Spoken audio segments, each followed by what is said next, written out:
Bien, on a quand même bien avancé. Donc là, on a une application qui commence à ressembler à quelque chose. Ensuite, ce qui va être intéressant, eh bien, c'est de créer une vue pour l'affichage d'un Pokémon unique. Pour cela, on va créer notre nouvelle vue dans le dossier Pokémon. On va l'appeler show.html. Comme ceci, je vais copier-coller le code de index.html et je vais vider le contenu du bloc content. Et ici, je vais mettre un h2 qui contiendra Pokémon.name. Et d'ailleurs, je vais faire un peu différent. Je vais faire une row avec 2 colonnes, .col-sm-3, une colonne à gauche un peu assez petite et une colonne à droite, comme ceci. Voilà, et dans la colonne à gauche, on mettra l'image. Et ici, je vais mettre la description. Pokémon.description. Ah oui, ici dans le titre, je vais mettre un truc plus petit. Je vais mettre Pokémon numéro et le number.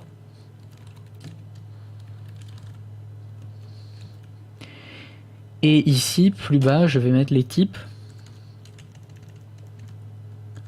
Donc là, ça va être assez intéressant. Donc, hop, ici, je mets type, 2 points. Et comme tout à l'heure, je vais itérer sur les types avec un for, en faisant for t in Pokémon.type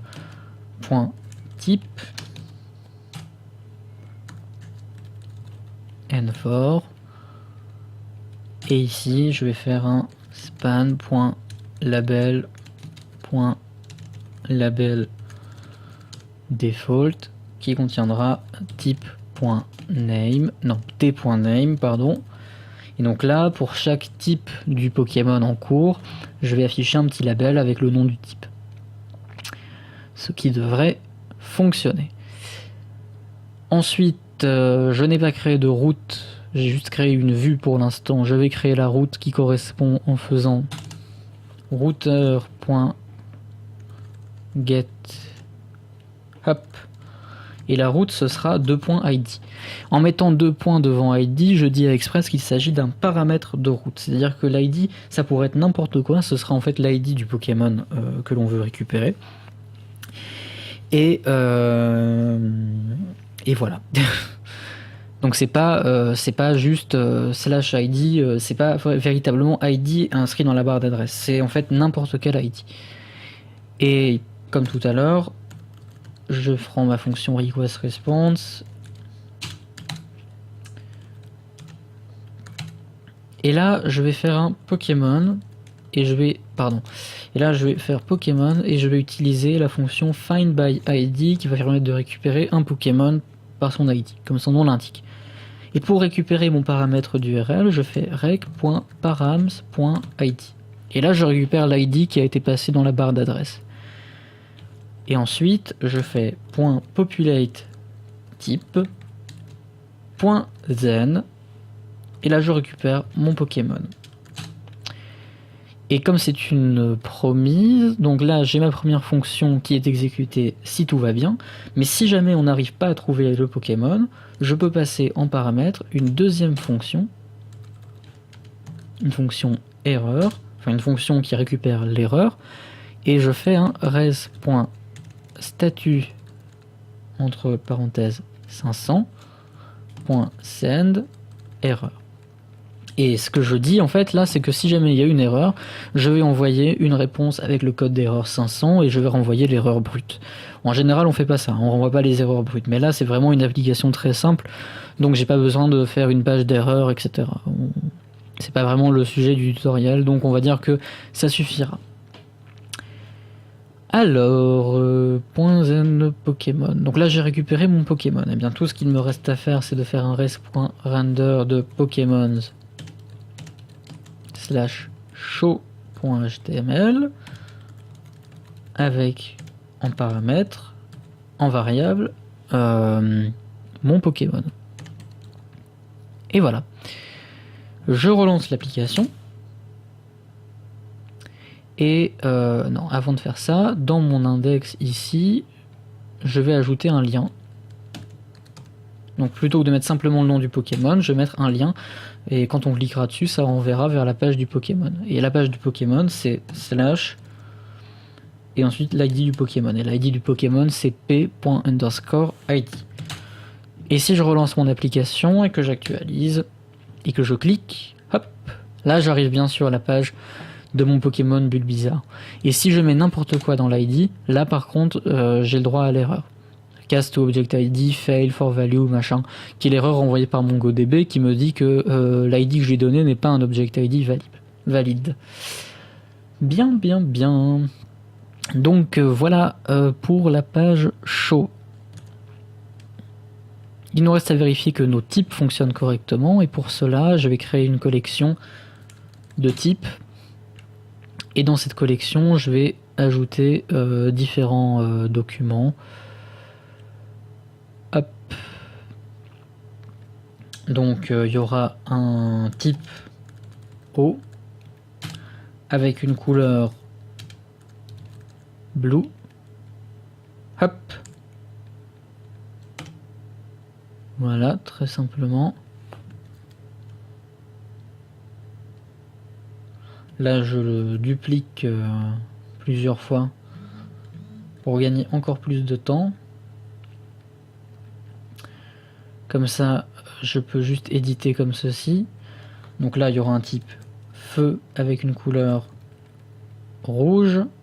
Il y aura un type poison avec une couleur purple.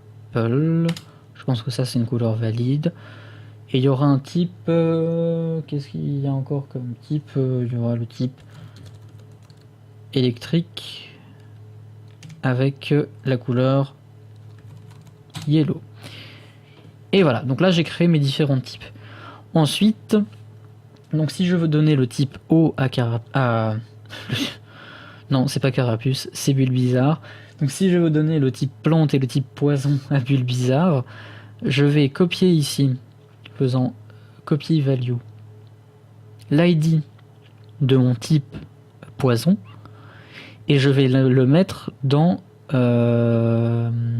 hop, si je fais update document, non, c'est pas ce que je voulais faire. Si, c'est ce que je voulais faire en fait. si, c'est ce que je voulais faire. Et je vais le mettre dans mon tableau de type.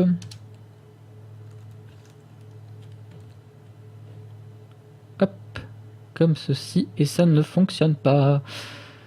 Pourquoi? Non mais voilà, si c'est ça, c'est edit document que je voulais faire, c'est pas update document. Voilà. Donc là je le mets dans mon tableau de type. Et je vais faire pareil avec le type poison. Bon, c'est un peu fastidieux, mais vous allez voir que quand on aura une interface pour le faire, ce sera beaucoup plus sympa. Donc là, je fais copier la valeur et je vais la mettre dans mon tableau de type. Hop, comme ceci. Et maintenant, quand j'actualise, magie, ça ne fonctionne pas. Ça fonctionne, mais pas comme on voudrait, parce qu'il y a, je pense, un problème avec nos types. Ouais, mais en fait, j'ai fait n'importe quoi. En fait, il aurait fallu, donc je vais créer un nouveau type. Voilà, un type plante avec la couleur gris. Et ici, je copie la valeur. Et ici, dans le document, je fais ceci. En fait, j'ai mis deux fois exactement le même type.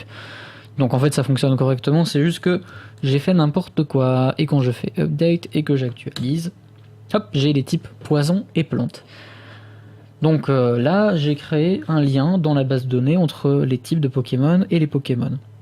Donc un Pokémon peut avoir autant de types que je le décide. Hop, voilà. On peut améliorer ça très légèrement en mettant ici dans notre span un style. Background color, t.color.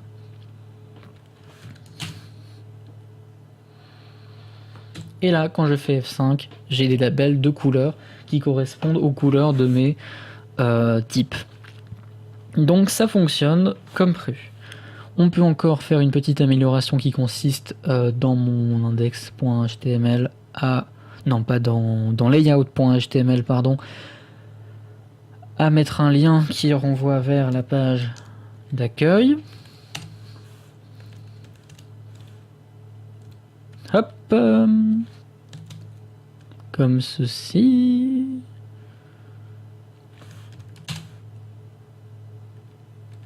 Et voilà. Donc là, je peux aller à la page d'accueil et cliquer sur un Pokémon. J'ai donc une application fonctionnelle.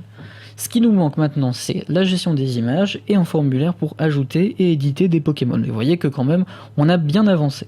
Donc pour la création et l'édition des Pokémon, il va d'abord falloir créer le formulaire qui permettra de renseigner les différentes informations concernant les Pokémon. Et donc je vais créer une nouvelle vue dans le dossier Pokémon, et cette nouvelle vue, je vais l'appeler edit.html, comme ceci. Ce edit.html, comme d'habitude, va hériter de layout.html, comme ceci. Et dans le bloc content, voilà, je vais mettre le contenu de mon formulaire. Ici, je mets un endblock pour fermer le bloc. Et ici, je vais donc créer un tag form pour formulaire avec une action qui sera en post. Alors donc là, c'est le verbe HTTP qui sera utilisé pour l'envoi des données du formulaire. Par défaut, il s'agit de get, qui est le verbe HTTP utilisé quand vous tapez simplement une adresse dans la barre d'adresse, etc. Et nous, on va vouloir utiliser du post. Et donc, dans ce formulaire, je vais créer les différents champs qui nous intéressent. Donc, à chaque fois, je vais faire des form group. Et là, je vais mettre des labels. Donc, on aura le name. Donc, ce sera le nom du Pokémon, comme ceci. Ici, je vais créer un input de type texte avec un ID name, un name name également, et une classe form control, qui est la classe qui permet la classe Bootstrap qui va permettre de styliser un peu notre formulaire. Ensuite, je me rappelle plus très bien de notre modèle. Donc on a un name, le nombre, la description, une image et le type. Donc pour la gestion des types, ça va être un peu particulier, mais on verra ça au moment venu. Donc pareil, je vais créer un autre form group. Alors bon, pour gagner un peu de temps, je vais faire des copier-coller. Donc là, ce sera pas le nom du Pokémon, ce sera le numéro. Du coup, ce sera number ici, et ici, ce sera number aussi. Voilà. Ensuite, ici, ce sera pas un type texte, ce sera un type number. Et puis ensuite, on a... alors, qu'est-ce qu'on avait d'autre? La description et le type, c'est ça? Et l'image, ok. Ok, donc là, je vais pas faire un input, je vais faire une text area, parce que je vais pouvoir mettre un texte un peu plus long. Donc ici, dans mon label, je mets description. Je mets description ici, et ensuite, je remplace ceci par un élément text area, comme ceci. Voilà. Avec pareil, donc la classe form control. L'id, ce sera description. Le nom, ce sera description également. Et voilà. Ensuite, pardon.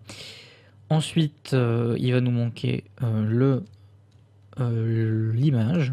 Donc ça, ce sera image. Dans le modèle, ça s'appelle picture. Voilà. Comme ceci. Et ici, je vais donc créer un input de type file avec un ID file. D'ailleurs ici, je vais pas mettre picture, je vais mettre file et vous allez comprendre plus tard pourquoi. Donc ici, je vais l'appeler file, tout simplement. Bien. Et ici, je peux enlever la classe form control qui, je pense, pour l'input de type file ne sert à rien. Et puis, je vais pas m'intéresser à la gestion des types pour l'instant. Je vais simplement terminer mon formulaire en faisant un input de type ouais, ça marche pas parce que j'ai écrit n'importe quoi, voilà. Un input de type submit, comme ceci, qui aura comme classe la classe button btn, button-primary, et qui aura comme valeur enregistrée. Voilà. Et en fait, le champ value ici pour les inputs de type submit, c'est ce qui sera dans le texte du bouton.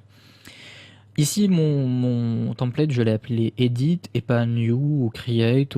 Je l'ai appelé edit parce que je vais faire en sorte d'utiliser le même template à la fois pour la création et pour l'édition, comme c'est le même formulaire. Bien, donc maintenant que le template est fait, je vais dans les routes de Pokémon créer les deux routes qui permettent d'afficher le formulaire de création et le formulaire d'édition. Donc la première route pour le formulaire de création, ce sera get/new, comme ceci, avec la requête, la réponse, voilà. Et pour get/new, je vais simplement faire var Pokémon égale new Pokémon, comme ceci. Et je vais créer un Pokémon, un nouvel objet Pokémon vide. Et je vais faire un response.render de, alors du coup c'est Pokémon/edit.html. Donc là j'ai créé la route pour créer des nouveaux Pokémon. Et je vais également faire une route pour éditer un Pokémon qui sera un peu différente, où là je vais faire /edit, la route ce sera /edit /l'id du Pokémon que l'on veut éditer. Et donc si je veux pouvoir éditer ce Pokémon, je vais devoir récupérer ce Pokémon dans la base en faisant, comme pour la route pour afficher le Pokémon, Pokémon.findById, request.params.id, .populate types, .then, Pokémon, comme ceci.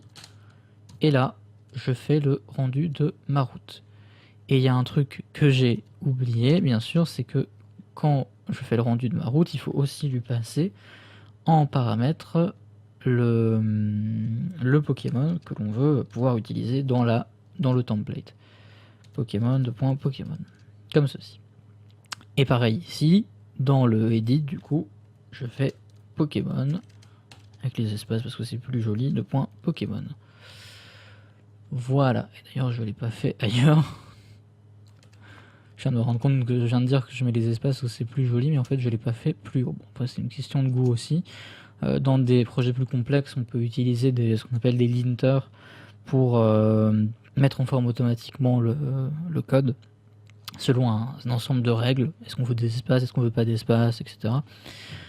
Bon, ici je fais tout à la main parce que c'est un projet très simple. Et dans mon template edit, du coup, je vais utiliser cet objet Pokémon que j'ai défini. Et en fait, dans tous mes champs, je vais donner une valeur qui sera donc ici, hop, Pokémon.value. Voilà, je peux utiliser donc les doubles accolades pour récupérer ma variable Pokémon. .value n'importe quoi, .name, pardon. Pour le numéro, du coup, la valeur, ce sera Pokémon.number. Voilà. Pour la description, ici, c'est pas un attribut. Ici, c'est pas un attribut value qu'on va utiliser, c'est directement à l'intérieur de la text area, je vais mettre Pokémon.description en faisant attention à ne pas créer d'espace superflu.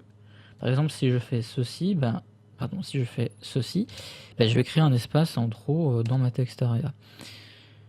Pour le file, on va rien changer. Et donc du coup, si on se rend sur notre Pokédex, voilà, je relance l'application, et qu'on fait par exemple /Pokémon/new, ça ne marche pas. Parce que c'est pas /Pokémon/new, c'est juste /new. On obtient une erreur. Et c'est magnifique. Ah, je sais pourquoi. Alors, c'est intéressant ça comme erreur. Enfin, voilà, ça fait partie des petits aléas quand on fait des vidéos, mais du coup, je garde cette erreur parce que ça me permet de vous montrer un truc important, c'est que les routes ont l'ordre de définition des routes l'ordre de définition des routes a son importance. Ici, j'obtiens une erreur cast to object ID, failed for value, new, etc. C'est une erreur qui n'est pas forcément facile à comprendre, mais en réalité, ce qui se passe, c'est que ma route ici, elle ne fonctionne pas. Parce qu'avant d'arriver à cette route ici, il y a cette route-là, /id. Et c'est cette route-là, en fait, que Express essaye d'utiliser parce que il se rend compte qu'en fait, la route correspond bien à / quelque chose. Ici, le 2.id signifie qu'on peut mettre n'importe quoi derrière le /. Donc /new, ça correspond bien à cette route-là. Du coup, cette route ici n'est pas appelée. Cette route ici est appelée, celle-ci ne l'est pas. Et du coup, là, il essaye de trouver un Pokémon avec l'ID new. Et évidemment, ça ne fonctionne pas parce que new, ça n'est pas un object ID valide. Donc, pour résoudre ce problème, il faut que cette route-là, la route /id, pour qu'elle ne nous pose pas problème, elle soit la dernière à être définie. Et donc, si on fait ça, et que cette fois on actualise, on obtient bien le résultat attendu. C'est-à-dire que notre formulaire fonctionne correctement. Voilà, donc là, ça fonctionne. Si maintenant je fais... alors si je vais par exemple sur notre bulle bizarre et que je fais /edit /l'id de bulle bizarre, j'obtiens bien quelque chose comme ceci. Et je ne sais pas pourquoi, le CSS ne fonctionne pas du tout. Et ça ne fonctionne pas. Pourquoi? Alors dans ces cas-là, ce qu'il faut faire, c'est ouvrir la console de développement et regarder ce qui se passe. Et on s'aperçoit que notre bootstrap.min.css n'est pas chargé. Et la raison à cela, c'est que dans notre template layout.html, ici, il faut mettre un / pour dire au navigateur d'aller chercher ceci depuis la racine, c'est-à-dire localhost 2.3000 /css /bootstrap.min.css. Et si on ne met pas de / ici, en fait, il va essayer de récupérer localhost 2.3000 /edit /bootstrap.min.css. En fait, il va chercher le fichier à partir du dernier / dans l'URL. Et donc, on n'oublie pas de relancer le serveur à chaque fois qu'on fait une modification. Et là, on a bien le résultat attendu et notre formulaire a été pré-rempli avec les informations du Pokémon qu'on était en train d'éditer. Donc tout va bien. Ensuite, pour la gestion des types, ça va être un peu plus compliqué, mais rien de bien méchant. On va donc ajouter dans notre template edit.html une boucle qui va itérer sur tous les types, qui va créer une checkbox, une case à cocher pour tous les types qui existent dans la base. Donc pour cela, on va utiliser un for et on fait for type in types. Et comme à chaque fois qu'on crée un nouveau bloc dans Nginx, on le ferme en faisant enfor. Et dans ce for, on va créer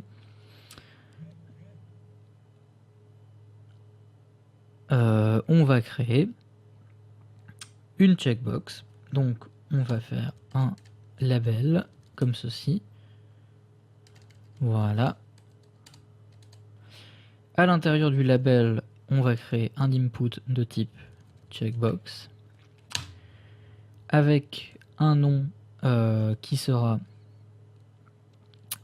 types avec 2 crochets ici et une valeur qui sera le type.name et ensuite on va écrire dans le label type.name et dans notre contrôleur ici on va ajouter dans la route, on va aller récupérer la liste de tous les types pour pouvoir les afficher correctement. Et pour cela, on fait var type égale require de modèle slash type comme pour Pokémon. Et ensuite, donc dans le new ici, on récupère, avant de faire ça, on fait un type.find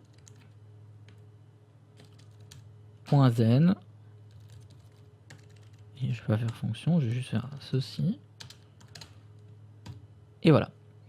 Et là ce que j'ai fait c'est que je récupère tous les types en mettant une accolade vide ici. Je dis à MongoDB récupère tous les types de la base, je mets pas de critères de type.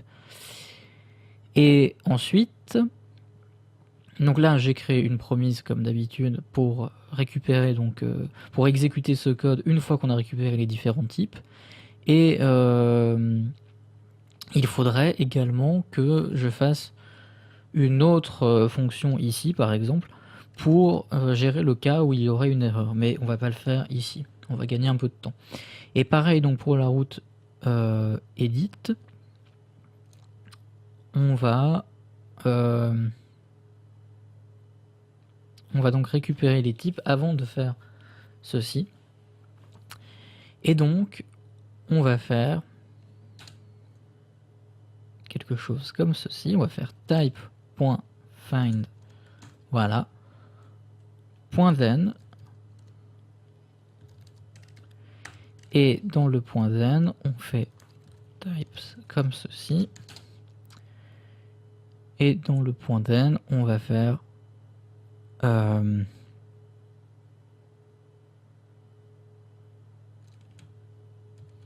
va placer notre code de tout à l'heure. Voilà. Donc là, on a bien récupéré les types en plus des Pokémon. On n'oublie pas de les passer à notre template en faisant types de .types. Ici, même chose. Ici, on actualise. On a bien récupéré la liste des différents types. Vous voyez que ça fonctionne correctement. Alors, un petit truc intéressant au niveau de notre template, ce serait du coup de mettre tout ça dans un form group pour éviter, comme c'est le cas actuellement, que notre bouton enregistré soit collé aux différentes checkbox de type. Donc si on fait ça, voilà, ça fonctionne correctement.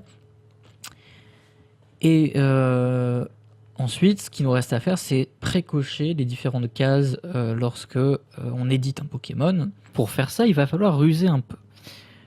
Pour cocher une case à cocher, il suffit de placer sur cette case l'attribut checked. Et si je fais ça, et que je réactualise, là toutes les cases sont cochées. Mais c'est pas ce qu'on veut. On veut les cocher uniquement si le Pokémon qu'on est en train d'éditer possède le type en question. Pour ce faire, on va d'abord corriger une petite erreur que j'ai faite un peu plus tôt qui consiste à mettre un populate ici. En réalité, j'ai pas besoin de ce populate. Et dans le cas présent, il va même nous complexifier la tâche. Donc populate va permettre de transformer, souvenez-vous, un tableau qui contient simplement des object ID en un tableau qui contient directement les types que l'on veut récupérer, et c'est Mongoose qui va s'occuper d'aller chercher dans la collection des types ce que l'on veut récupérer. Ici, nous, on va se contenter de récupérer les ID de ces types. Donc si j'enlève le populate, Pokémon.type renverra un tableau contenant des object ID. Maintenant, si j'édite ici, si je veux pouvoir mettre mon checked de manière conditionnelle, il va falloir que j'utilise un if, comme cela.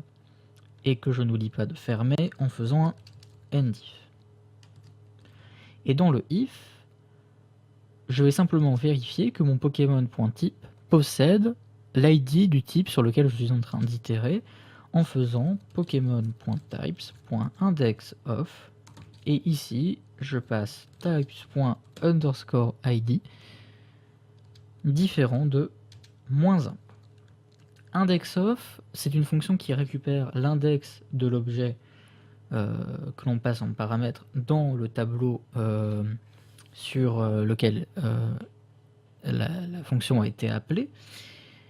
Et dans le cas où cet objet n'existe pas dans le tableau, IndexOf renvoie -1.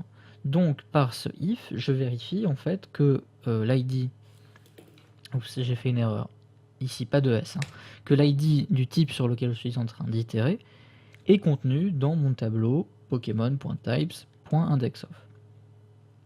Bien. Si je réactualise et que je fais F5, ça fonctionne normalement. Les cases poison et plantes ont été cochées de manière normale. Donc, tout fonctionne comme on s'y attend. Si j'édite un Pokémon, le formulaire est bien pré-rempli, et si je fais un nouveau Pokémon, mon formulaire est bien vide. Mais si j'appuie sur enregistrer, rien ne se passe, parce qu'on n'a pas géré la sauvegarde des différents Pokémon.